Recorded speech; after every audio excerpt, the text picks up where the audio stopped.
And what we want to do is just further and slowly bring out another aspect of this idea of the fruit of the tree of the knowledge of good and evil. But you must not forget where we've been, because it's building on that. And this morning we're going to help you a little, because we're going to go back and have another look at the fruit of the tree of the knowledge of good and evil, and see with a couple really key quotations from Alpha's Israel to help us to grasp, I think, the kernel of what will take us right to the end. That idea being that we have a battle in our mind between what is natural, our natural inclination, the sentiments that are, made alive by what we see, what we hear, what we feel, and then, of course, on the other side, what we are gaining from our understanding of God's Word, and trying to make sure that we can understand how we're put together so that we might succeed. Yesterday, we looked at man sins, and God creates evil to rehabilitate those he loves. So that must apply to every single one of us. God has effectively used evil to bring good out of it. So that we saw how, in some examples, really quite remarkable examples, how in a very evil situation, God worked with the people to try to bring out of it good, and as he says, or as it says there, rehabilitate people. Some of God's promises are rooted in evil, so that when we think about them, maybe having never thought of it in that way, it sometimes has to get bad before we actually recognize that there is something better, and we look for it, and we can then see the beauty of God's promises. Some erring brethren were delivered unto Satan, or evil, for rehabilitation and good, which is very foreign to people who don't understand the real problem of evil and of sin. God often used the analogy of purification of metals as a reminder of the object of chastening. And we were thinking of, maybe a good experience to take our children sometime. I remember doing this with a class when I was going to school, going down to a steel mill and seeing molten metal and just looking at what they were doing with it, and it created an interest in my mind that I never forgot. Through the work of his Son, God brought us out of an evil background, so that God has worked with us. Like, this is not something we're looking in prospect. This is something we can look back and see how God has already worked with us and how he is working with us. So today we'd like to focus on man's response to evil, and the evil that God creates, especially because sometimes we have just made our own evil background and we're stumbling to know what to do. Maybe not to get out of it, but just to grovel in it. Whereas what we're looking at here is mankind's response to evil, and how God was working in that person's life or a nation's life to try to get them to think of things differently. So we need to go right back to Adam and Eve. And we may wonder that they sought a covering for their nakedness. Now, what has nakedness got to do with eating fruit from a tree? So we read in Genesis 3, verse 7, after eating of the fruit, the eyes of them both were opened, and they knew that they were naked, and they sewed fig leaves together and made them aprons. Now that would be a very significant passage for us, because Christadelphians start there. That's why we see nakedness mentioned as it is through the scriptures, and how it ends in the last book of the Bible about being clothed in white raiment to cover that nakedness, and the white raiment representing the righteousness that is necessary for God to see. But why would it be, of all the things that could have happened when their eyes were opened, that they recognized suddenly they were naked? And I'm sure you've pondered that somewhat already, so it's not as if this is totally new, but we'd just like to go through this because when we look at the response of Cain and how he comes into the record and significantly into the record and things that are said about Cain later on in the Bible, we really can't understand this unless we think of Cain in terms of the time of his conception, not just the time of his birth. Normally we wouldn't think of that, but this illustrates how that is something we need to ponder. So we find Cain angry and sullen. Well, over what? Genesis 4 verse 3 says that in the process of time it came to pass that Cain brought of the fruit of the ground an offering unto Yahweh, and Abel he also brought of the firstlings of his flock and the fat thereof. And Yahweh had respect unto Abel and to his offering, but unto Cain and to his offering he had not respect. And Cain was very wroth, and his countenance fell. So it seems Cain didn't understand that the clothing that God put upon Adam and Eve would require the shedding of blood. Fig leaves weren't sufficient. But Cain seems to be tied to the ground. Kind of interesting that he would be tied to the fruit of the ground and not to the animals that God had created and the life that was in those animals and the examples that you could learn from them.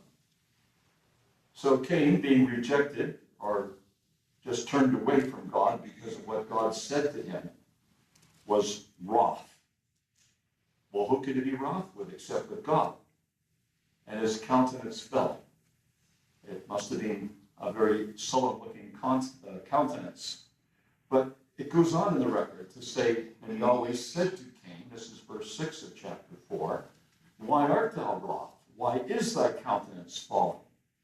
If thou doest well, shalt not thou be accepted? And if thou doest not well, sin lieth at the door. And unto thee shall be his desire, and thou shalt rule over him. And Cain talked with Abel his brother. And it came to pass when they were in the field that Cain rose up against his brother and slew him. And Yahweh said unto Cain, where is Abel thy brother? And he said, I know not. Am I my brother's keeper? Like there never seems to be a time when Cain is any other way than just angry and wroth and sullen and wanting things his way. What an awful experience that must have been for Eve. To have cuddled this young baby and, must have had very tender feelings for him. Certainly the first one. And then see how he's developing this very, very adamant spirit that it's my way or it's no way. And you can imagine that rising up against Abel, his brother, and slew him would probably be because he was in a rage. He was totally out of control. And yet there was no remorse, even though he would have known that his brother was dead. Am I my brother's keeper? It really doesn't speak very well, does it, for anything that we know of Cain. And then in Genesis 4, verses 15 and 16, Yahweh said unto him, therefore whosoever slayeth Cain, vengeance shall be taken on him sevenfold.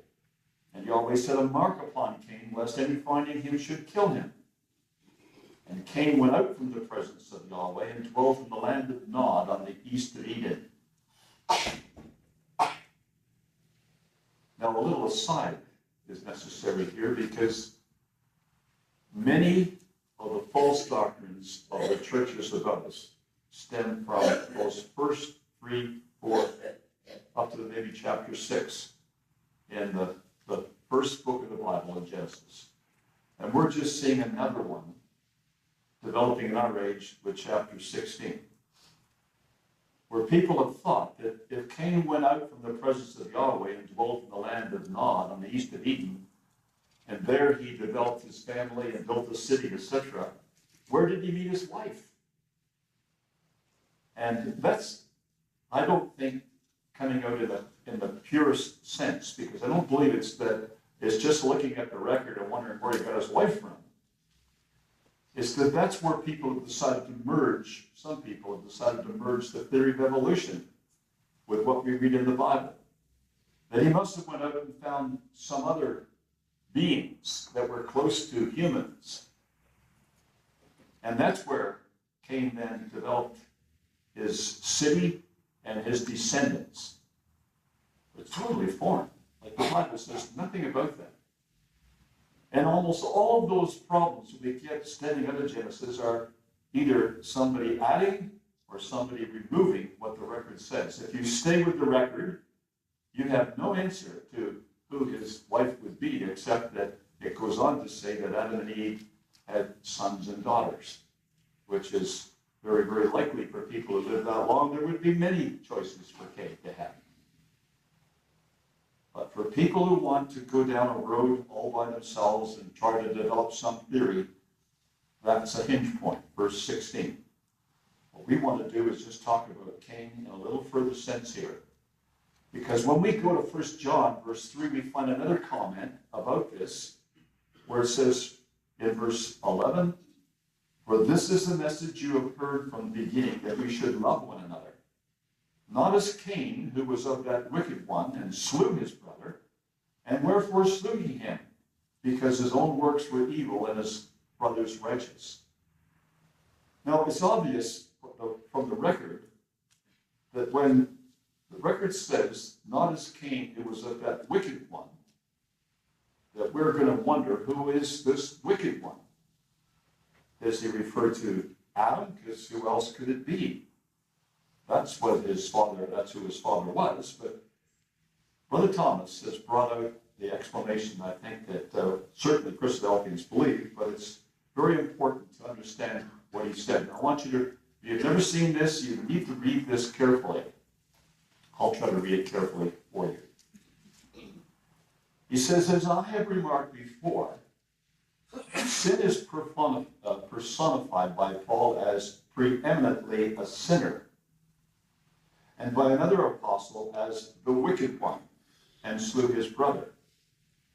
There is precision in this language, which is not to be disregarded in the interpretation. Cain was of the wicked one. That is, he was a son of sin, of the serpent sin, or original transgression. The Mosaic narrative of facts is interrupted at the end of the 6th verse of the 3rd chapter. Now, it would be kind of important if you had the Bible open, just to look at what he's saying here. At the end of the 6th verse of the 3rd chapter, he says the narrative is interrupted. The fact passed over there, though implied in the 7th verse, is plainly stated in the 1st verse of the 4th chapter. So you need to just link what you can from the 6th verse of the 3rd chapter to the 1st verse of the 4th chapter. He goes on.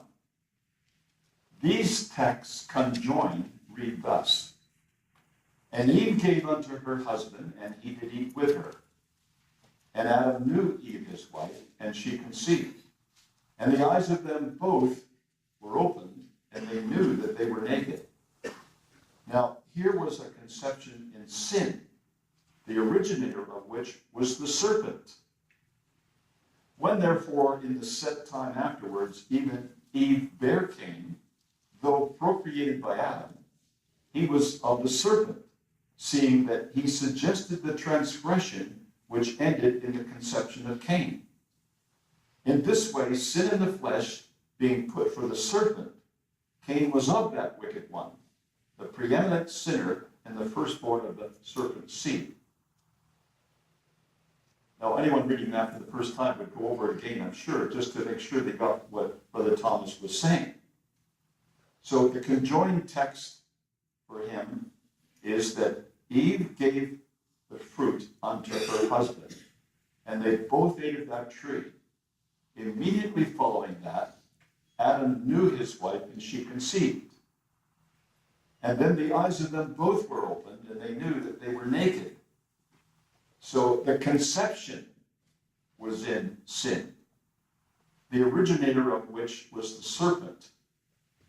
So in the set time, as it may very well be that some of us who have parented children may remember the conditions, the time, what happened, the circumstances of the time of conception, may think of the child who actually was born and that conception. Whether there is a connection in other cases, it's hard to say, but I would suggest there likely is. That people who can think of the circumstances and think of the child, and especially if the child happens to be such like Cain was, which ended in the conception of Cain. So in this way, as he goes on in that last little bit of that quotation, in this way, sin in the flesh being put for the serpent, Cain was of that wicked one. Well, I see that's a principle in the Bible. You go to the New Testament to find that. So that not is he referring to Adam as the one who procreated for the development of Cain, but he's speaking of the father as it was the serpent, who was the one who had put the ideas in Eve's mind, both of them failing in what God had said, conception taking place, and then their eyes were opened and they knew they were naked. Now that's a set of events that we wouldn't normally put together. Brother Thomas has, and I think it's really quite significant. And I think it comes out of this passage, which is really, for me, the convincer, because it says, he went on to say, in the same area of helpless Israel, every son of Adam is conceived in sin and shapen in iniquity. Every son of Adam.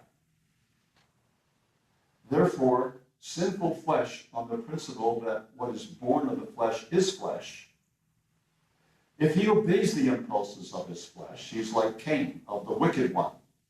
But if he believe the exceeding great and precious promises of God, obey the law of faith, put to death unlawful obedience to his propensities, he becomes the son of the living God, and a brother and a joint heir of the Lord Jesus Christ, of the glory to be revealed in the last time.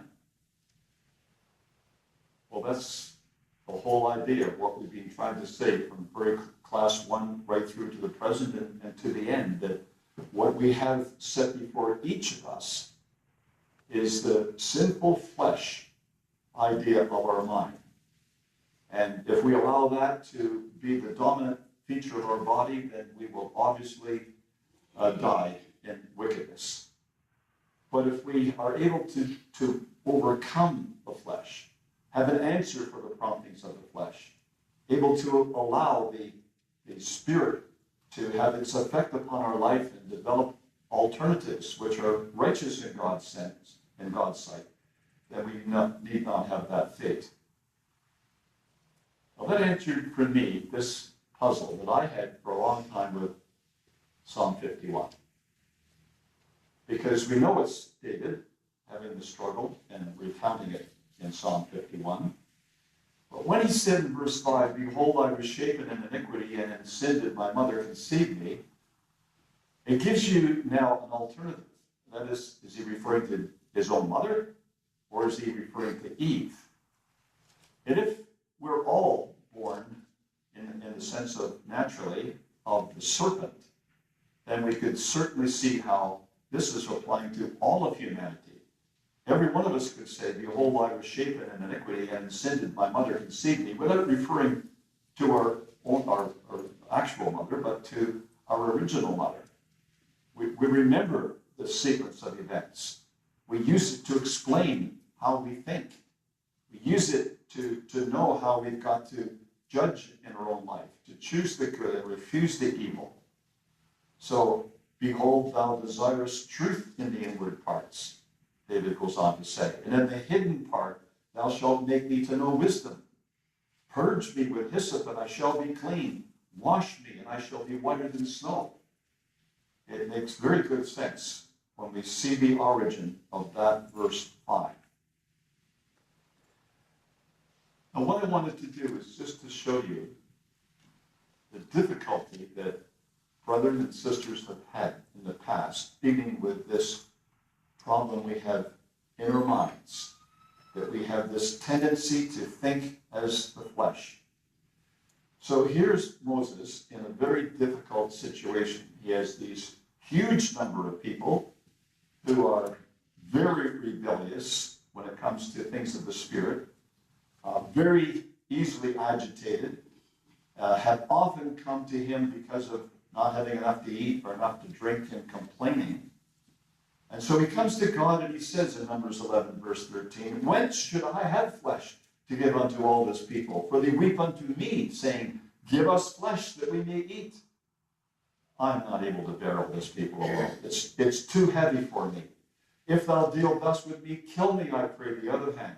If I have found favor in thy sight, let me not see my wretchedness." Try to empathize with Moses. He's right at the end of his rag, as we would say. How does he deal with it? There's so many people coming to him, he just doesn't feel he can bear it any further. And he does not want to see his wretchedness. He doesn't want to see himself out of control and acting like them, I suppose. Now, if you can just go back to the time we spoke about exit signs and about what the promise is in the New Testament, that God will never try us beyond what we're able to bear, but will, with the trial, make a way of escape. Moses needed to see the way of escape. But I think that's beautiful, because many of us come to this point. I just don't see how we can go on and on like this. Like, it just seems to be getting worse. And we may very well, brothers and sisters, be getting into a time in, just in history, never mind in our own life, when things are going to get worse and worse, and we just can't imagine how we can survive. Those promises are going to be extremely valuable to us. Well, the pressure got to Moses. Because in Numbers 20, verse 10, it says, "Moses and Aaron gathered the congregation together before the rock, and he said unto them, Hear now, you rebels, must we fetch you water out of this rock? And he lifted up his hand with his rod, he smote the rock twice, and the water came out abundantly, and the congregation drank, and their beasts also." But God had given him a way of escape. Speak to the rock. So you can see it's not a way of escape in that we make our own way of escape. It's not that it's a way of escape, it could be anything. God provides a way of escape. We've got to see it and recognize it as God's way out of this difficult situation we're in. We know what happened to Moses. We know how he wasn't allowed into the land. We know how he dealt with it. We know how the angel replied to his desire to go in there and just see the land. So God doesn't change. He's very clear on what he says, and he means what he says. So that's one of the examples. But this is another example. And their examples are all over the scriptures, and they're in different circumstances. And sometimes we don't like to read about these things, just a little bit too tender, especially in front of our children. Well, brothers and sisters, I really think God puts it in his word that we can read it to our children. And we can tell them about these things, and they can identify with those feelings. So it says in 2 Samuel chapter 13, "It came to pass after this that Absalom, the son of David, had a fair sister whose name was Tamar. And Amnon, the son of David, loved her. And Amnon was so vexed that he fell sick for his sister Tamar, for she was a virgin. And Amnon thought it hard for him to do anything to her. And if he had just stayed in that position, he would have probably got through this. But he had a friend. And that's exactly how the record puts it, right up against that other verse. Verse 3, Amnon had a friend whose name was Jonadab, the son of Shimeah, David's brother, a relative. And Jonadab was a very subtle man, very astute, very clever. He recognized what the problem was with Amnon, and it led to the circumstances leading to verse 15, that after Amnon had followed through on the suggestion of Jonadab, it says, Amnon hated her exceedingly, so that the hatred wherewith he hated her was greater than the love wherewith he had loved her. And Amnon said unto her, Arise and be gone. See, that's the gripping power of the flesh. There may be an exit. He may have been able to escape. He may have been able to rethink that. He certainly had the time to. But sometimes the flesh paralyzes us to do anything about it. We just follow the lead of the flesh. That's how strong the flesh is. And so here is a man that was destroyed by an event that took a few minutes, a few seconds maybe, and it ruled his life. You can see how these things work together. We ought to be prepared, brothers and sisters, to learn from these things and not to allow the evil of life to overcome us. But I think that the companions we choose would be one of the things we would learn out of this record. If you have a very subtle man who is going to suggest to you things that your own mind would suggest, you might find what the apostle meant in 1 Corinthians 15, that bad company ruins good morals. It doesn't say it may. It says bad company ruins good morals. And there's an example to illustrate what it meant. We know a lot about Solomon in the Bible. We have the beautiful work of the Proverbs and of the book of Ecclesiastes, the Song of Solomon. He's referred to with great admiration for people who can remember the glory of the empire. And we have a lot we're told about how that glory was, so that we, can ourselves imagine it. But he did something for which we read in 1 Kings 11, verse 9. Yahweh was angry with Solomon, because his heart was turned from Yahweh, God of Israel, which had appeared unto him twice, and had commanded him concerning this thing, that he should not go after other gods. But he kept not that which Yahweh commanded. Wherefore Yahweh said unto Solomon, Forasmuch as this is done of thee, and thou hast not kept my covenant and my statutes, which I have commanded thee, I will surely rend the kingdom from thee, and will give it to thy servant. Did Solomon see any exits, ways out of this situation? It's hard to imagine the man could have 1,000 wives. You would think that when he married Pharaoh's daughter, he may have, first of all, right away thought that there could be a problem with this, because there's, people may differ on how they think that Pharaoh's daughter related to Solomon spiritually, but there's not a lot said about it.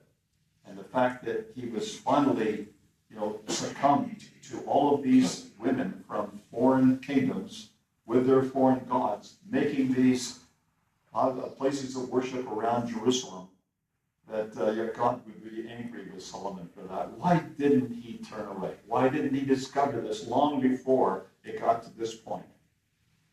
Again, brothers and sisters, sin is like, offers something like that little hornet that we saw attacking the spider. It paralyzes it. The very first thing, the first sting of sin, paralyzed it. And then when it came back, it was just food for the little insect. So that's very much the way it is, I think, in Solomon's life. He was experimenting to see, how much he could achieve in the way of men, and see if it was a vain way or whether there really was satisfaction in it. You'd sort of think he might have recognized there was no satisfaction spiritually in what he was doing. So the man who started off so well, it said Yahweh was angry with him because his heart was turned away from Yahweh, God of Israel. Whether he ever turned back, we don't know. Like, I really couldn't even, offer a suggestion about that. Because what he did was he tried to stop what God was doing, but he didn't learn from just the idea that he would finally be giving up the kingdom, it would be broken up, and David would only have 2 tribes. Someone else would have 10 tribes. So we read in 1 Kings chapter 11, verse 39, And I will for this afflict the seed of David, but not forever. So Solomon sought therefore to kill Jeroboam, and Jeroboam arose and fled into Egypt unto Shishak king of Egypt, and was in Egypt until the death of Solomon. It would have been so nice if Solomon had humbled himself, and you could see that he was taking to heart the very things that he had said to others. So even in our own community, brothers and sisters, from time to time, we find people failing late in life. It's not that when you're late in life, there's no further temptations, that finally the period of temptation is over, it continues. It must continue to the very end. So people have to keep their guard up and keep fighting and keep looking for exit signs all the time of their life. Solomon being an example. Here's another one. I don't want to go too far down this road. You'll all be going out here feeling pretty sullen to yourself about all these bad examples, but you look at why they failed. And Jeremiah speaks to Zedekiah, the king. He's appealing, laying it out to Zedekiah. So in chapter 38, verse 17, Jeremiah said unto Zedekiah, Thus saith Yahweh, the God of hosts, the God of Israel, if thou wilt assuredly go forth unto the king of Babylon's princes, then thy soul shall live, and this city shall not be burned with fire, and thou shalt live in thine house. But if thou wilt not go forth to the king of Babylon's princes, then shall this city be given into the hand of the Chaldeans. They shall burn it with fire, and thou shalt not escape out of their hand. Now you would think that that warning would have been sufficient for Zedekiah. That based on how he reacted to this would be the fate of the nation, the fate of the city, the fate of the temple, was all in how he reacted to what might have been the last appeal to get him to think.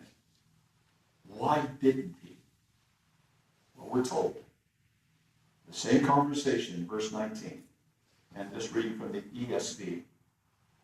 King Zedekiah said to Jeremiah, I am afraid of the Judeans who have deserted to the Chaldeans, lest I be handed over to them and they deal cruelly with me. Jeremiah said, You shall not be given to them. Obey now the voice of Yahweh and what I say to you, and it shall be well with you, and your life shall be spared. And you can see that Jeremiah was doing everything he could to persuade this king, to change his way, to change his thinking about it. But when he said, I am afraid, that was the problem with Zedekiah. He was just paralyzed by fear.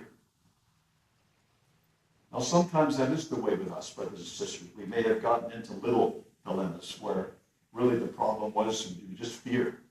We just sort of froze up. We couldn't do what we wanted to do because we're just too fearful of it. Some even little things like stage fright. I just couldn't get over that. But if we have that understanding of the Word of God as being the Word of God, and when Jeremiah said that he didn't say it was just his opinion. You see in verse 20, obey now the voice of Yahweh and what I say unto you. He was appealing to this man, this king, and I just think it would have been so horrible for the experience of Zedekiah to see his sons killed before his eyes, to have his eyes put out and taken to die in Babylon.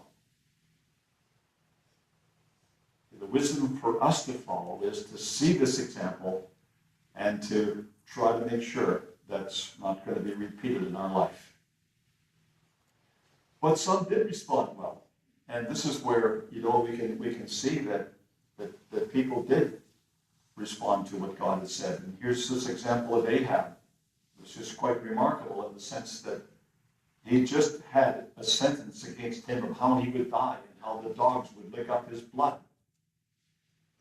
And after Elijah had left him, it came to pass when Ahab heard those words, 1 Kings 21, verse 27, that he rent his clothes and put sackcloth upon his flesh and fasted and lay in sackcloth and went softly. That's about the best thing we hear about Ahab, is his response at that time to evil. And the response of God is remarkable. The word of Yahweh came to Elijah the Tishbite, saying, See thou how Ahab humbleth himself before me? Because he humbleth himself before me, I will not bring the evil in his days. but in his son's days will I bring the evil upon his house. And I think that's what we got to see in these examples of how God is trying to bring good out of evil. That God's prepared to work with us. He's just waiting for a slight response to help us to get through it by going, in this case, sending Elijah back to him to tell him because he had humbled himself, God wouldn't bring the evil in his days. He couldn't say any more than that, but just to say that little bit is how God was trying to reach out to people, bringing them out of the evil of their life to do something good. Hezekiah, the very righteous King Hezekiah. But when he recovered from his illness, when the Assyrians had been destroyed outside the walls of Jerusalem, and then people began to praise possibly him, because they couldn't understand what happened. They couldn't explain how that all these men were just suddenly dead. So you can meet all the applications of people from all over the place would have come to Hezekiah, and it would have been a little hard for him to deal with that. And so there was pride and arrogance manifested itself in Hezekiah's life. And when he was told this, that there was wrath upon him and upon Judah and Jerusalem, because of that, Hezekiah humbled himself for the pride of his heart, both he and the inhabitants of Jerusalem, so that the wrath of Yahweh came not upon them in the days of Hezekiah. Again, God reaching out to try to rescue someone, to bring them out of the evil they just got into, stumbled into, and to bring them back.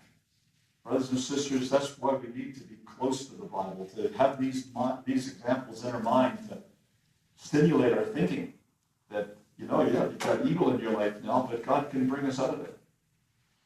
One of the examples that I haven't put in the slides here, which always has really impressed me, is the example of Amaziah, who had paid 100 talents of silver or something. I'm not just sure what the commodity was. I think it was silver. And he had hired an army from Israel to go against the enemy that he had now chosen to go against. I think that was down in Edom. And the man of God comes to him and says, look, you go down there, you're going to be beaten in this battle because God's not with you if you bring the children of Israel, because God's not with them. And Amaziah almost immediately says, well, what do I do for the 100 talents that I've given already for these people? And the reply of the man of God was, God is able to give you much more than this. And I've often thought that what that means to us in our age is don't be afraid to write off something, maybe something quite large in our life. If it's a matter of keeping right in God's sight, far better to write off those things in the light that God is able to give us much more than this. In that case, the exit really is to write it off and get out of it. It was a bad venture, just walk away from it. We still, by going out that exit, can get back on the road of eternal life. And what is eternal life? Well, it's so big, so valuable in comparison to anything else that all these other things are insignificant. That's what everybody has to recognize when you try to see what God's offering to us by an exit. And probably the most significant one in terms of how God changed to deal with this man, because he was provoking God in every way he could. Reading the life of Manasseh is difficult to read. But God brought him into affliction. 2 Chronicles 33 verse 12 reads, when he was in affliction, he besought Yahweh his God and humbled himself greatly before the God of his fathers, and prayed unto him, and he was entreated of him, and heard his supplication, and brought it again to Jerusalem into his kingdom. Then Manasseh knew that Yahweh, he was God. You just wonder what thoughts might have gone through his head. Certainly he was like a son who had left home and recognized that he's eating swine's food. Maybe if he went back to his dad, that his dad would at least have something that the servants didn't eat, and he could eat a little better. But here was a man who it was necessary for God to take him away and to bring him into affliction like this so that he could understand just what a mess he had made of things in Jerusalem. What a significant thing, though, for God to bring him back and to put him back as king. That's the miracle of it all. And Manasseh knew that Yahweh, he was God. We did a little study on just what it might have been to go to Assyria and looking at how the Assyrians treated people, whether they put, some chain through his, or something through his lips to, pull him, or whether he was chained all the way, shackled. I mean, walking that distance from Jerusalem to Assyria in the hot climate that would have been, would give him a number of days, weeks, months actually, for him to think about these things before he ever got there. So God's service, as we've read it in other places, is going to be like the refining of a refiner. It's going to be like the hot temperatures of an oven. It's going to be something that will melt us. And in the melting, if we think of what God has in mind, it will be tremendous for us. The Lord Jesus Christ remarkably never did have to go through the process of the difficulty of trying to recover from sin. But what he did, as it says in Hebrews chapter 5, verse 7, when he had offered up prayers and supplications with strong crying and tears unto him that was able to save him from death, it was heard of that he feared. Though he were a son, yet he learned obedience by the things which he suffered. And I think that Jesus anticipated the difficulties, anticipated what he would have to do. And so when he offered up prayer and supplications, it was with crying and with tears, not because he had blown it, but because he could see the difficulty he was going to have to deal with. And he learned the price of obedience without actually having to be disobedient. If we're following footsteps, those are the footsteps that we have to follow. Now, just this last slide. I don't want to put much time in this because I think I can show you just with a slide like this. Could mankind bring good out of evil? No, in many cases that happens. I don't want to discount the fact that it doesn't happen at all. It does happen. I'm standing here because of my evil experience of my heart trouble. People were able to deal with the condition and repair the damage, and so my life is extended. So I don't discount that. But when the Bible, on the other hand, says in Proverbs 14, verse 12, there's a way which seems right unto a man, but the end thereof are the ways of death. There is many examples so where it didn't work out that way. Thalidomide, for those of you who know what that drug was for, had a horrible turnout where people, young people that were born, or babies that were born rather, were born without limbs because of this drug, which was given to deal with the evil of a woman's life with the sickness during pregnancy.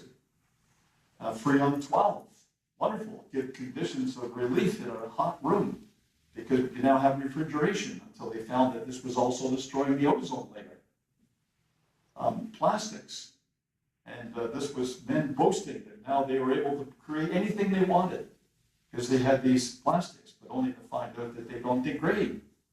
So they're all over the place, dumps full of these things. The ocean, shore, in many cases, piled up with plastic waste. Fossil fuel power. Now we're understanding how, with the atmosphere being polluted, that maybe fossil fuel power is not the way to allow everything to go.